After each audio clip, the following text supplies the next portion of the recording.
আজকে আমি এই লাউয়ের খোসা সিদ্ধ এগুলো দিয়ে আমি একটা সুন্দর ভাজি রেসিপি শেয়ার করব। তো প্রথমে এই লাউয়ের খোসাগুলো আমি কুচি কুচি করে কেটে ভালোভাবে লবণ দিয়ে সিদ্ধ করে নিয়েছি। তো কচি লাউয়ের খোসা কিন্তু ফেলে দিবেন না, এইভাবে মজাদার আপনার এই ভাজিটি তৈরি করে খেতে পারেন। চুলার আঁচে অলরেডি আমি সয়াবিন তেল গরম দিয়ে নিয়েছি। এখন এর মধ্যে আমি আদা রসুন আর পেঁয়াজ পেস্ট একসাথে দিব। তো পরিমাণ অনুযায়ী দিয়ে নেবেন। এরপর চুলার আঁচটা লো করে দেবো। এখন এটাকে কিছুক্ষণ ভুনে নেব। এখন এর মধ্যে আমি হলুদ গুঁড়া আর মরিচ গুঁড়া দিয়ে দেবো অল্প অল্প করে। এখন এইগুলো মিক্স করে আরেকটু ভেজে নেব।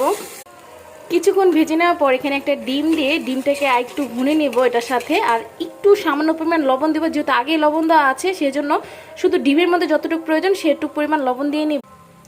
তো এরপর এখানে আমি অল্প পরিমাণ জিরা গুঁড়া দিয়ে দিব। ডিমটা ভালোভাবে ভুনা করে নেওয়ার পর এখানে আমি এগুলো দিয়ে দিব। তো তৈরি হয়ে গেছে মজাদার লাউয়ের খোসা।